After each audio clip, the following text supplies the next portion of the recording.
कांग्रेस जिलाध्यक्ष तरुण बाहेती द्वारा हाल ही में आयोजित प्रेस वार्ता में लगाए गए आरोपों का मनासा विधायक अनिरुद्ध माधव मारू ने तीखा जवाब दिया है। विधायक मारू ने कहा कि कांग्रेस नेता केवल राजनीतिक आरोप प्रत्यारोप कर जनता का ध्यान वास्तविक मुद्दों और प्रदेश में हो रहे विकास कार्यों से भटकाने का प्रयास कर रहे हैं। पत्रकारों से चर्चा करते हुए विधायक मारू ने कहा कि मध्य प्रदेश में मुख्यमंत्री मोहन यादव के नेतृत्व में भाजपा सरकार निरंतर विकास के नए आयाम स्थापित कर रही है। प्रदेश सरकार गाँव, गरीब, किसान, युवा और व्यापारियों के हित में अनेक योजनाओं को धरातल पर उतार रही है, जिससे प्रदेश तेजी से विकास के पथ पर आगे बढ़ रहा है।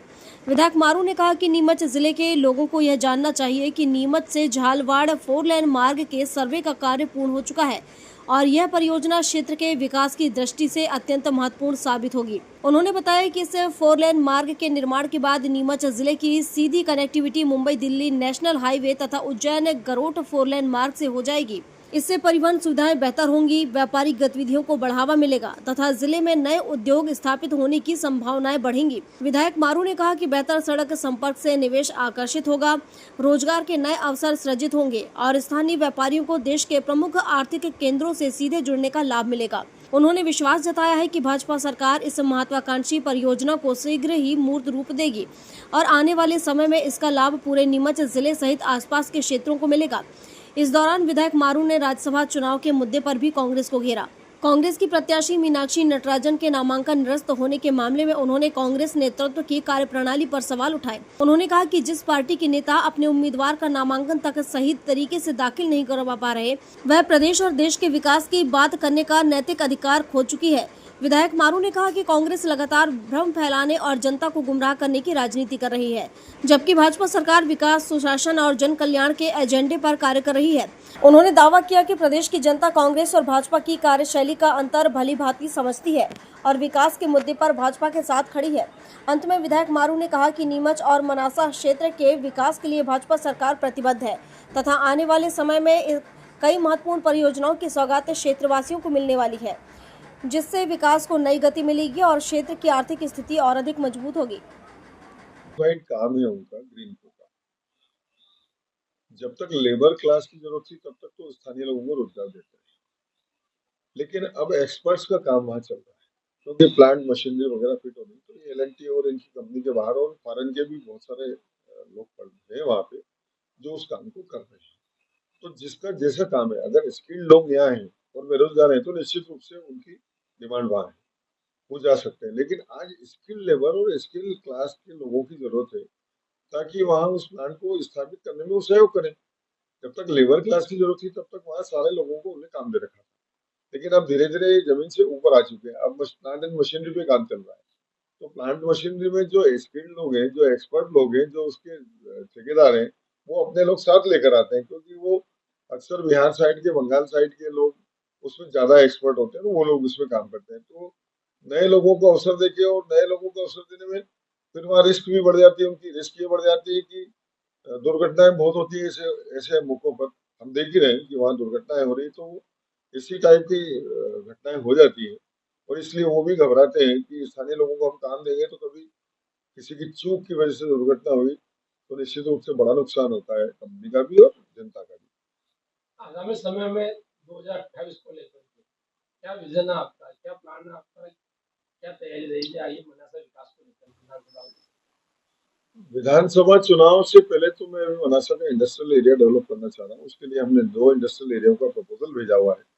एक सारसी और हासपुर के बीच में पूरे पेज पड़े हैं लगभग 80 एकड़ का, उसका प्रपोजल गया हुआ है। एक देवरी के पास में वहाँ गया हुआ है एक बड़े पेज का।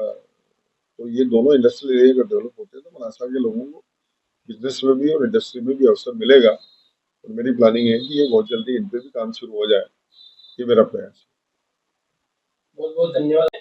जिला कांग्रेस अध्यक्ष तरुण बाहेती के द्वारा प्रेस वार्ता करके और मंदसौर से जो 4 लेन भोपाल के लिए स्वीकृत हुआ है, बीपीआर स्वीकृत हुई है सर्वे के लिए, उसको लेकर के प्रेस वार्ता करके और भाजपा के ऊपर आरोप लगाए गए हैं, विधायकों के ऊपर, सांसद के ऊपर आरोप लगाए गए हैं, इस क्षेत्र नीमच जिले की उपेक्षा की गई है।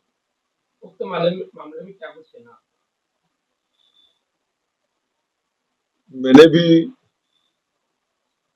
कोई स्टेटमेंट सुना, निश्चित रूप से प्रसन्नता हुई कि कांग्रेसियों को विकास की चिंता हुई है, क्योंकि जब तक ये सरकारों में रहे तब तक कभी विकास की तरफ इनका ध्यान ही नहीं गया। आज ये सड़कों पर खड़े होकर विकास की इनको सूझ तो रही है, ये परिवर्तन तो आया। मुझे कभी कभी तरस आता है कि अधूरी जानकारियों के दम पे कुछ भी बोलना है। अगर सही जानकारी इनको होती कांग्रेस अध्यक्ष तरुण जी को, तो निश्चित रूप से ये सब बोलने की जरूरत नहीं पड़ती। पर जानकारियां तो कहाँ से होगी। मैं अभी राज्यसभा के चुनाव में तो सब जगह प्रत्यक्ष था साथ में पार्टी के, और जिनको अपनी नेता का फॉर्म तक नहीं भरना आता वो लोग प्रश्न चिन्ह लगा रहे हैं। मैं इनसे ही पूछता हूँ कि ये कौन सी मान में सो रहे थे जब गांधी सागर डैम बना था और इस नीमच जिले के 300 गांव खाली कराए गए, 34,000 हेक्टेयर जमीन छीन ली गई गरीब किसानों की। उस दिन ये कांग्रेस कहाँ गई? अरे इस जिले के लिए पानी का प्रावधान कर देती तो हम मान लेते कि इनने कोई भला किया इस जिले का। मेडिकल कॉलेज किए ये दम बढ़ते हैं कि हम लेकर आए, केंद्र में मोदी जी की सरकार ने स्वीकृत किया इस मेडिकल कॉलेज को, क्योंकि मध्य प्रदेश में कांग्रेस की सरकार थी कमलनाथ जी की, और यहाँ से प्रपोजल भिजवाना था। इसलिए इन कांग्रेसियों को आगे करा था कि आप लोग आंदोलन करके और एक बार नौटंकी करोगे तो कमलनाथ जी प्रस्ताव भेज देंगे। ये भी हमारी व्यवस्था थी, इसमें इनने कोई तीर नहीं मार दिया। स्वीकृत तो अंततः मोदी सरकार ने किया और इसमें हमारे सांसद जी की अहम भूमिका थी स्वीकृत कराने में। अब रही बात जिस 4 लेन की ये बात कर रहे हैं कि मंदसौर से भोपाल स्वीकृत हुआ 4 लेन, शायद तरुण जी को ये पता नहीं है कि नीमच से झालावाड़ माननीय मुख्यमंत्री जी की जो घोषणा थी नीमच मेडिकल कॉलेज के उद्घाटन के समय पे, और उस घोषणा के बाद उसका डीपीआर बन चुका है, उनको ये भी पता नहीं होगा। और नीमच जिला जब 8 लेन से जुड़ेगा तो नीमच जिला गरुड़ से उज्जैन 4 लेन से भी जुड़ेगा, और मंदसौर से जो रोड आएगी भोपाल के लिए, ये दोनों तीनों सड़कें क्रॉस होगी आपस में। उनको ये जानकारी नहीं है कि 1 घंटे का रास्ता नीमच से गरुड़ का रह जाएगा। जो रोड पहले प्रस्तावित की गई थी वो नया गांव से जावद होते हुए और सीधे माधव माता चौराहे से निकलना थी, जिसका प्रपोजल गया था, पर लेकिन वो सीधी सुहासगंज जाती तो न नीमच जिले को लाभ मिलता उसका और न मंदसौर जिले को लाभ मिलता। अगर मंदसौर से अलग सड़क की स्वीकृति हुई और नीमच जिले से झालावाड़, और दोनों सड़कें जब एक जगह मिलेगी और वहां से सीधा भोपाल का रास्ता जाएगा, तो आप कल्पना करिए कि डिस्टेंस और कम हुआ कि बढ़ा है। इनको कोई जानकारी नहीं है और अधूरी जानकारियों के आधार पे हम घेराव करेंगे। हम किसी मांद में नहीं सोते हैं, हम जनता के बीच में रहते हैं, जनता की भावनाओं को समझते हैं। नीमच से शब्बीर हुसैन की रिपोर्ट।